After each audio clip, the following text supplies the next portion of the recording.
Okay, welcome and happy Friday. So this is a Jet update for February 26th of 2016. So the reason I'm doing this update is I just happened to see in the New York Post there was an article regarding an interview with Mike Maccagnan, who's the general manager of the Jets, on in year two, the big roadblocks the Jets must clear. And one of the things they're saying is the Jets are one of the older teams out there, so that this is a tricky season.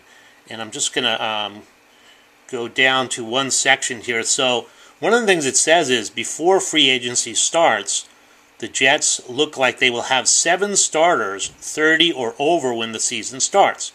Ryan Fitzpatrick, who's 33, D'Brickashaw Ferguson, 32, Nick Mangold, 32, Bruno Giacomini, who's 30, Brandon Marshall, who's 32, David Harris, who's 32, Darrelle Revis, 31, and then someone who's not far behind, wide receiver Eric Decker. So really, that's most of the Jets' best players. So of course it doesn't include Muhammad Wilkerson, who's only 26, but if you look at that list, it's basically a lot of the Jets' best players. Okay, so back in April of 2015, based on the Bleacher Report, I made a prediction.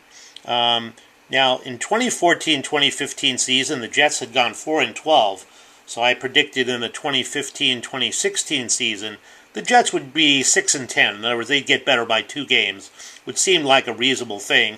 At that time, Geno Smith was a starter, so we thought Geno Smith would get a little better. Of course, now we know Geno Smith's sort of out of the picture, as Ryan Fitzpatrick has come in to be the head quarterback of the Jets. Anyway, I predicted the Jets would be 6-10. They were actually 10-6. So I thought very quickly I'll just talk about where I was right and where I was wrong. And there are lots of wrong and right there, but I won't go through every game. But one of the places where I was wrong is I thought that the Jets would lose to the Indianapolis Colts.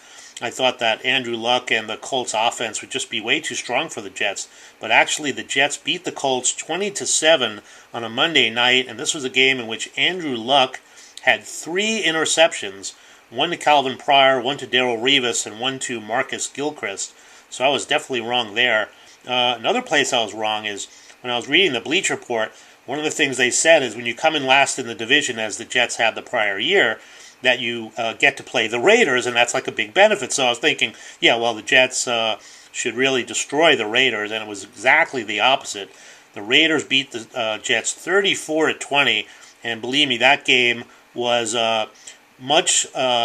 was not even as close as that score sounds, because really the Raiders were kind of destroying the Jets. Jets came back a little toward the end, but Derek Carr, 23 of 36 for 333 yards with 4 touchdowns. So once again, I was wrong there. Thought the Jets would beat the Raiders.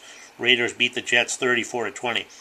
But one big area where I was right is, as you know, the Jets play the Buffalo Bills twice every year because they're in the same divisions. And I said the Buffalo Bills just seem to have the Jets' number. Okay, as of right now, the Jets have not beaten the Buffalo Bills since September 22nd of 2013, where the Jets beat the Bills at MetLife Stadium 27-20. The Jets have actually lost their last 5 meetings to the Bills. So when I made that prediction, they had only lost their last 3 meetings with the Bills. But then in the 2015-26 season, the Jets lost 2 games to the Bills, ironically both by the same score, losing once in January 2016, 22-17, and losing, of course, in November 2015, 22-17. So the loss in January, of course, was the one that kept the Jets from going into the playoffs. The Jets, ironically, it wasn't the Buffalo Bills, it wasn't the New England Patriots that kept the Jets out of the playoffs this year. The Jets actually split with the Patriots, who I consider to be a better team than the Bills. Ironically, it was the Buffalo Bills who beat the Jets twice in the 2015-26 season. So let's hope for better in this upcoming season. And I guess the schedule will probably come out in April, and we'll probably talk about the schedule when it comes out. This is John. Happy Friday, and thanks for watching.